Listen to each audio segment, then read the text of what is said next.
السلام عليكم. السلام عليكم. عليكم السلام ورحمة الله وبركاته. كيف حالك يا مولانا؟ الحمد لله، تفضل. ربنا يرفع قدرك في الدنيا والآخرة. آمين يا رب. أنا عندي سؤال بعد إذنك يا مولانا. تفضل. أخ بيعمل في شركة اتصالات وهو مسؤول عن مشرف التصليح. أيوة، وبعدين؟ الشركة بتقول له مثلا أنت تعمل لي مقايسة للعطل ده. فهو لو عمل مقايسة للعطل، الشركة بتقول مثلا ده ب1000 جنيه، وهو الراجل بيقول إن العطل ده حقه مثلا 200 جنيه. أيوة. طيب هل هو الآن هو راح حال الناس، يعني بص لحال الناس، الراجل فقير ما يقدرش يدفع ال1000 جنيه، ومعاهم مال اللي شغالين تحت ايديه، ساعات الناس بتديله مثلا 100 جنيه 100 جنيه زي نظام رشوه كده، ما بياخدش منها حاجه. لا، أعد السؤال كده إذا ثانية. أنت بيعمل في شركة إصلاح تابعة في شركة إصلاح. اي بيعمل في شركه اصلاح بتاع تليفونات ارضيه. أيوة، نعم. هو مسؤول عن مشرف التصليح. أيوة، شركة حكومية. شركه حكوميه، مسؤول عن مشرف التصليح. أيوة. حصل عطل، مثلا راجل بيسحر عشان يدفع لاي مصلحه للبيت، فقطع سلك اللي هو سلك اللي هو الاتصال، فهو مطلوب منه يعمل مقايسه. هو القطع دي لو جه تصلح ب 200 جنيه، بتيجي الشركه بتحمل صاحب البيت حوالي 1000 جنيه. بقول انا اعمل ايه؟ اعمل مقايسه زي ما الشركه قالت لي، وهو ممكن في الذهن يقول العطل مش من صاحب البيت.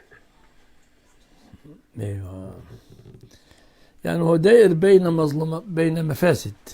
ايوه. المفسدة الأولى أن الحكومة تقول هذا العطل يساوي 1000، أنت قطعته تدفع 1000، اعمل مقايسة ب1000 جنيه زورا. صح؟ الحكومه بتقدرها كذلك. أي، ما هي بتقدرها على غير الحقيقة. هي الحكومه بتقدرها على غير الحقيقه. على غير الحقيقة، وهو عايز يعني يقدرها على الحقيقة.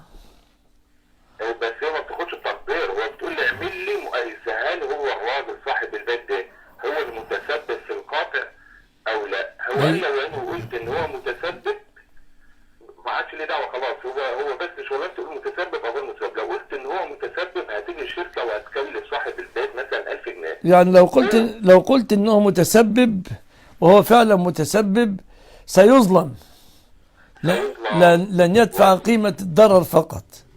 اي طيب. جميل. وان قال ان هو ماهوش متسبب هتشيل عنه كل شيء، وهو الراجل المفروض يدفع مثلا 200 جنيه. ايوه. بقول انا دلوقتي مش عارف اعمل ايه، ومعاهم عمال يا مولانا اللي بيسحروا مثلا، مع العمال اللي بيسحروا ساعات بيجي صاحب البيت بيقوم يديله 100 جنيه على اساس هو يقوم كاتب انه ماهوش متسبب، هو ما ياخدش منها جنيه، بس بيقول انا مش عارف اعمل ايه. واذا منعت العمال وقلت له ما تاخدوش هيسيبوني ويمشي، وممكن اطرد من الوظيفه بتاعتي، فمش عارف اعمل ايه.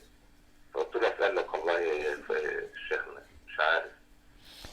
اننا نستطيع ان نقول انه مسؤول عن شهادة نفسه، وكلف بشهادة وكلف بعمل مقايسة، فيقول أنا كلفت أنظر من المتسبب، وجب علي أن أقول من المتسبب. كونهم يفرضون غرامة عليه أكثر هذه تخصهم، له أن يقول ذلك.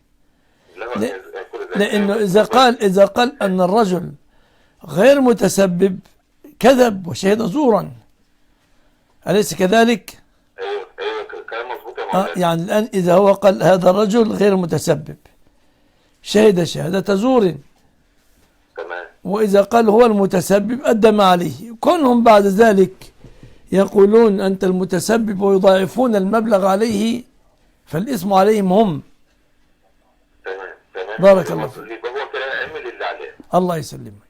ماشي، جزاك الله كل خير يا مولانا. وإياكم.